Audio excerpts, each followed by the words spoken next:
अतिक्रमण के मकड़जाल में फंसा शहर सिकंदराबाद शहर के मुख्य मार्ग हो या फिर बाजार की सड़कें, हर तरफ अतिक्रमण करने वालों ने कोई कसर बाकी नहीं छोड़ रखी है।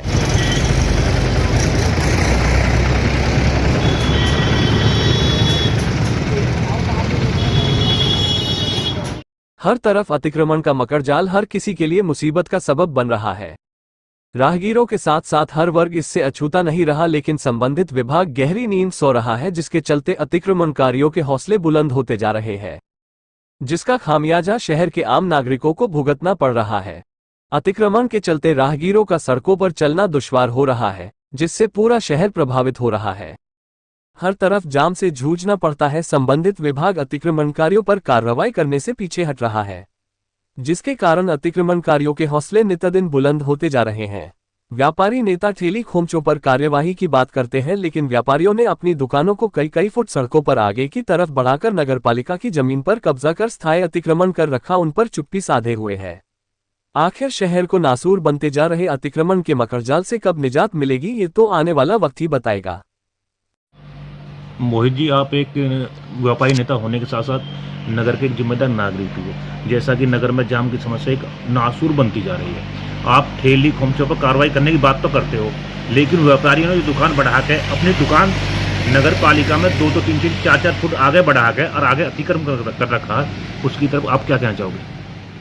मैं मोहित गोयल, अध्यक्ष इटवा व्यापार मंडल सिकंदराबाद। हम बहुत वर्षों से लगातार प्रयास कर रहे हैं। जब भी अधिकारी आते हैं, हमारा प्रयास ये रहता है अपना शहर सुंदर और स्वच्छ रहे, लेकिन किन्हीं कारणों से ये चीज़ें पटल पर नहीं आ पाती। धरना प्रदर्शन करते हैं, ज्ञापन देते हैं, हमने बहुत अच्छे लेवल पर ज्ञापन दिए हैं, लेकिन स्थिति जो की त्यों है। सबसे पहले अगर जाम की बात करें तो अपना शहर बहुत पुराना शहर है, यहाँ पे हाईवे है, अच्छा खासा बाईपास बन गया है, उसके बावजूद कुछ गलत गाड़ियाँ रॉन्ग साइड आकर जाम की स्थिति पैदा करती हैं। अभी हमने जल्द ही एक ज्ञापन दिया था कोतवाल महोदय को, और ये भी कहा था मुख्य बाजार में जो ई रिक्शा है ये वन वे हो। समय व्यापारियों का है, वो हम बात करेंगे।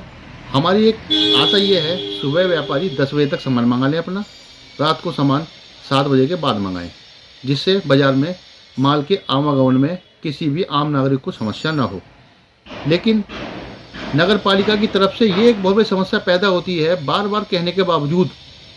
जब सब्जी मंडी के दुकानें एक तरीके से लगी हुई हैं, व्यापार हो रहा है वहाँ से, तो जगह जगह ठेलियाँ क्यों खड़ी होती हैं?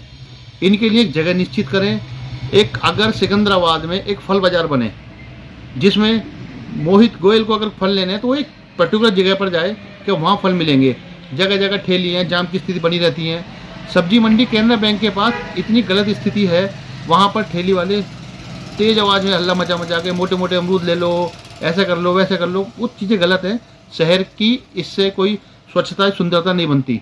हमारा तो देखिए एक यही उद्देश्य है, सबसे पहले जो ठेली हैं, ठिए हैं, फ़र्क है इनमें। सब्जी मंडी साफ़ सुथरी रहे। एक बार नगर पालिका की तरफ से सफाई व्यवस्था अच्छी होती है, लेकिन दोबारा कूड़ा डलने के बाद वो व्यवस्था जो कि हो जाती है। ठेलियों के लिए एक जगह मिले, एक चिन्हित जगह मिले।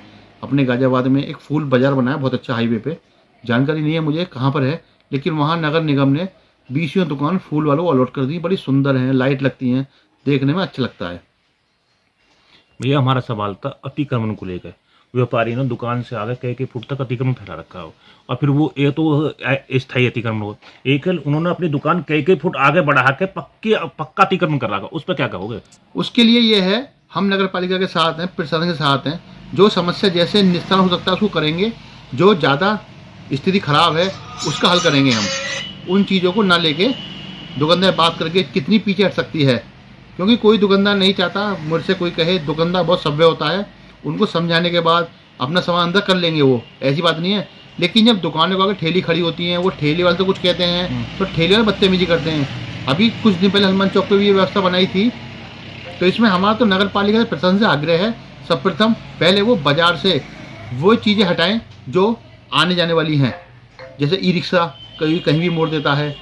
अतिक्रमण की व्यवस्था तब बनती है, 2 फुट दुकानदार ने घेर लिया, 3 फुट की ठेली खड़ी हो गई, अब उधर से 2 रिक्शा आए गए, वहाँ जाम की स्थिति पैदा होती है। उन पर क्या कहोगे जो दुकानें 4-4 फीट बाहर शटर लगा रखे, पक्का कर रखा अतिक्रमण। नहीं, उसके लिए प्रशासन को, नगर पालिका को, दुकानदारों से बात करके उन्हें नोटिस देनी चाहिए, उन्हें समझाना चाहिए, क्योंकि पूर्व में ऐसा हुआ था। हमारे सुनील सिंह जी आए थे एसडीएम, उन्होंने दुकानदारों से वार्ता करके ऐसी बात नहीं घटी थी, हमारे दुकानदार मान जाएंगे। लेकिन गुस्सा तब आता है जब शहर की और व्यवस्था को ध्यान दिया जाता, केवल और केवल टारगेट दुकानदार और व्यापारी किया जाता है। नगर में अस्थायी अतिक्रमण की समस्या दिन पर दिन बढ़ती जा रही है, उसकी तरफ से आपके लिए क्या कार्य योजना है? नगर में अस्थायी अतिक्रमण के संबंध में प्रचार प्रसार पीछे अभी कराया गया था। हम पुनः प्रचार प्रसार करा करके अतिक्रमण हटाए जाने की कार्रवाई करेंगे, और जिसके लिए हमें अभी प्रशासन और पुलिस बस की व्यवस्था करनी है। उससे पहले हम अभी प्रचार प्रसार के लिए टीम रवाना करते हैं अगले 2 दिन में, फिर अतिक्रमण हटाने की कार्रवाई करेंगे।